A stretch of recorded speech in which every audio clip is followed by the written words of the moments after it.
On today's show, Infiniti unveils the all-new QX50, BMW sells its stake in a carbon fiber joint venture, and Hyundai hopes its upcoming electric CUV will have mass market appeal. All that and more coming right up on Autoline Daily.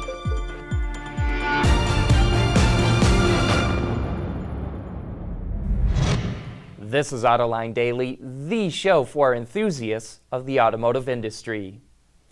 Back in 2009, BMW made a big deal about a joint venture it formed with the SGL Group to develop and produce carbon fiber for automotive applications. But now the automaker has decided to sell its 49% stake to SGL, which will become the sole owner of the company. But even though BMW is walking away from the partnership, SGL will still supply carbon fiber for the i3, i8, and 7 Series into the next decade. However, one reason BMW is selling its stake is that it's buying carbon fiber from Dow for its next carbon-intensive vehicle. Speaking of BMW, it's going to significantly increase research and development spending to help pay for electric vehicles, autonomous technology, and improving emissions. Reuters reports that the automaker will increase R&D spending next year to 7% of its sales, or around $8 billion. That's nearly the same amount the company spent on R&D in 2011 and 2012 combined. And BMW says R&D spending will remain high in 2019 as well. Thanks to heavy incentives and replacement demand for vehicles damaged in hurricanes, October car sales in the U.S. were much stronger than expected. However, Ward's Auto is forecasting that sales will taper off in November. Automakers are expected to sell around 1.4 million vehicles, which is a drop of less than 1% compared to a year ago. The SAAR will come in at around 17.1 million, which is way below last month's 18 million figure. While dealers are starting to get inventory levels in check, so that means less incentives going forward, which will hurt sales. So it looks like October's sales bump will be short-lived. Still to come, Infiniti reveals the new QX50, and Mercedes teases the interior of the new A-Class. Autoline Daily is brought to you by Bridgestone Tires, your journey, our passion. Dow Automotive Systems, advanced materials that deliver better results.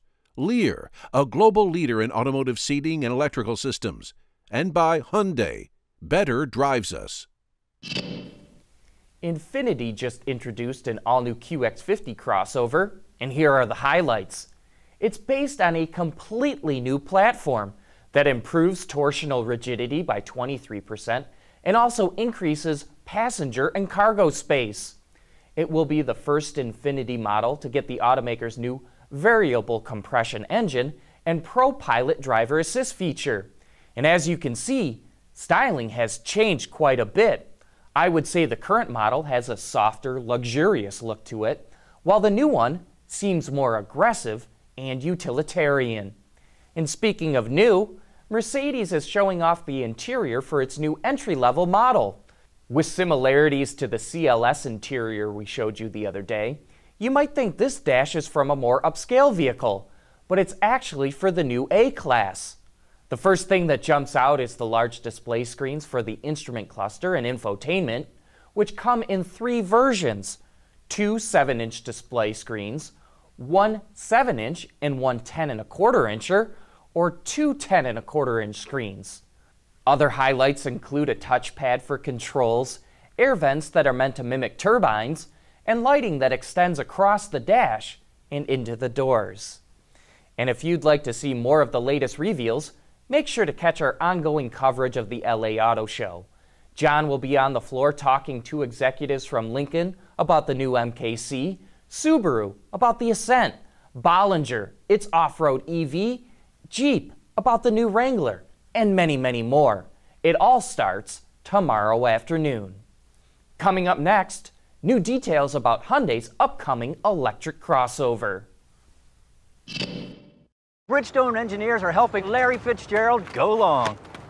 Bridgestone's dual Lenza Plus is engineered to go 80,000 miles. I love anything that goes long. Long hair, long passes, long dogs. We're going to do this for 80,000 miles? Or? Long hugs, long weekends.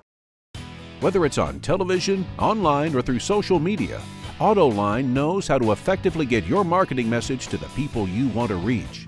Contact Stacy Eman today. Earlier this month, Hyundai announced plans to introduce 8 new crossover models to the market by 2020, including an all-electric model. Recently on Autoline After Hours, we were joined by Mike O'Brien, the head of product planning at Hyundai Motor America. And while he couldn't talk too much about the model, he did reveal some information.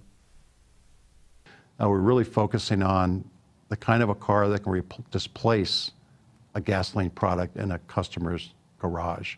And that's been the big challenge of EV products up till now. They've tended to be additional vehicles in the household fleet, basically a toy.